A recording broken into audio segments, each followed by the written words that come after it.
The Baltimore Ravens destroyed the Seattle Seahawks, and right now, the Ravens are the best team in the NFL. And I don't think anybody should want to play Baltimore right now. This team is looking like a well-oiled machine. They got the best defense in the league statistically. They got arguably the best offense in the NFL right now. This is a team that nobody should want to play. And even Tony Romo said that this is a team that pretty much should be in the forefront of the Super Bowl discussion. And if you're thinking about teams that have the ability to go on the road and beat Patrick Mahomes and Arrowhead, the Ravens most definitely have that. Lamar Jackson is putting together a great season, and I think he's performing better than what he did during his 2019 campaign when he won the NFL MVP that year. The Ravens against Seattle could do no wrong. They dominated Seattle on both sides of the football. Seattle couldn't even get anything going on their first couple of possessions. They didn't really get anything going until before halftime. And even then, that only resulted in 3 points. Nothing that Seattle did seemed to work.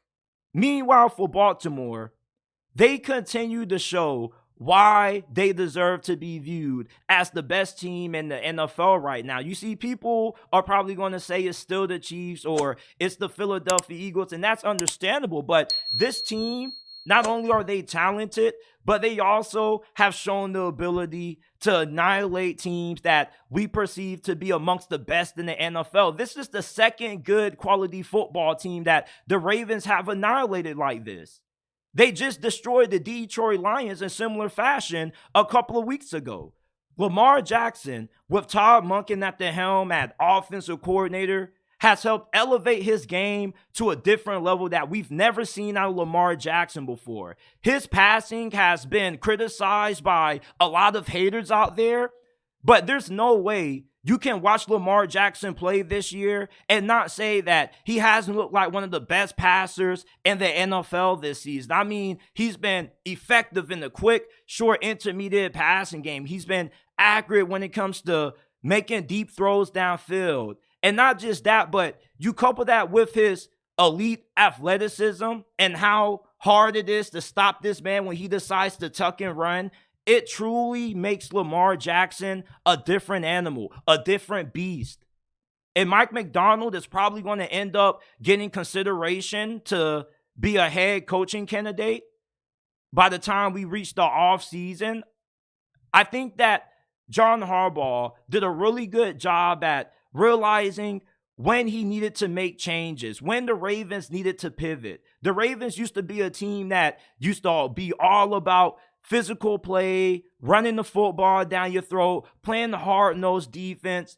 Now this season, they've changed their identity. Now they want to spread you out. Now they want to throw the football at will against you. And even then, even though they are really effective passing the football, they also are really good throwing the football and running it as well. I mean, one thing about the Baltimore Ravens, you know, people always talk about how the Steelers are really good at finding talent and gems at the wide receiver position. Well, the Ravens do the same thing when it comes to running backs. Kid Mitchell was an undrafted rookie free agent out of Eastern Carolina, and he was going off in this game. And he has a similar skill set to Devon A-Chain. Really fast, really shifty. He's not a running back that you're going to run up the middle because he doesn't really have that kind of size to hold up, getting carries, running the football up the middle of a defense. But with his speed, he brings a different element to this Ravens offense that they kind of been lacking at the running back position. They've been looking to have an explosive speedster at that running back position. And I think that Keaton Mitchell gives them that. He gives them that explosive home run threat.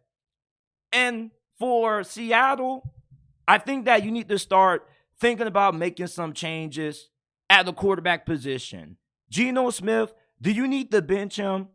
I think that he probably should still be the starter unless you're really confident, if you're Pete Carroll, that Drew Lock can come in and give you quality quarterback play. The thing with Geno Smith is just that last year I felt was just a good feel-good story. And now he's starting to come back to reality. And although Seattle has a good enough team that you would think could carry Geno Smith with the talent that they have at wide receiver, their offensive line, their run game, and their defense, it still isn't enough. And you're probably going to need to draft your future at quarterback in the upcoming 2024 NFL draft, because Geno Smith obviously isn't the long-term answer at the QB position. This defense got shredded. It's really disappointing how you thought Seattle was starting to turn a corner defensively, and then they go up against an unstoppable force and Lamar Jackson and this Ravens offense, and the Ravens are moving the football at will on this defense. It's like they were running routes against air at this point. It's like Seattle's defense might as well had not even showed up and suited up to play in this game, because it didn't really make a difference if they didn't play.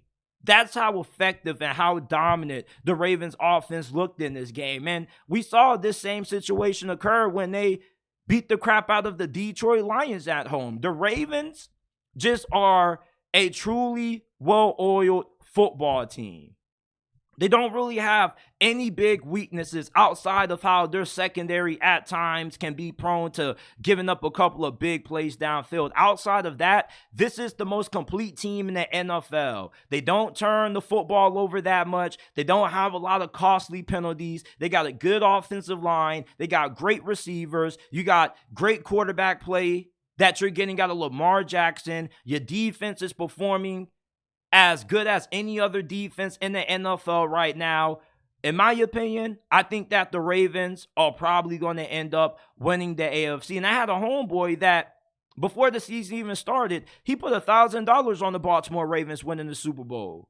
All the Ravens needed was to make a change at their offensive coordinator spot. Greg Roman, his time ran out.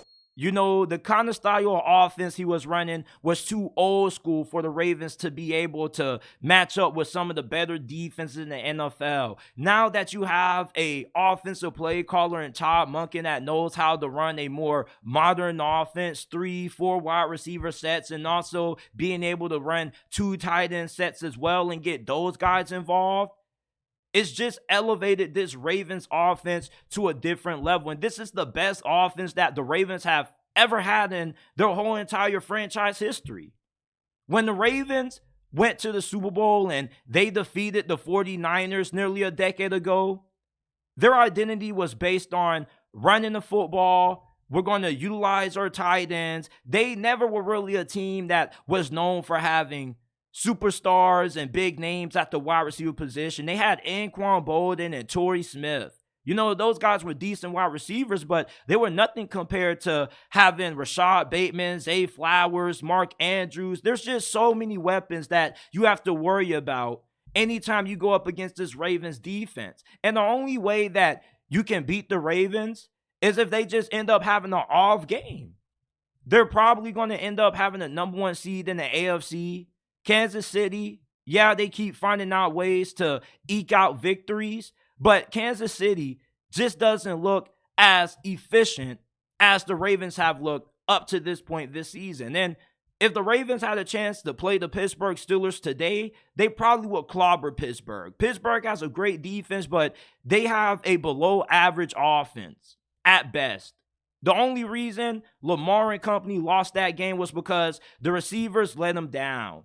The only time I've noticed the Ravens lose is when they just weren't executing. But when everybody is doing their job and the receivers are catching the football, you don't have a lot of drops and they're not shooting themselves in the foot, the Ravens more times than not are going to win.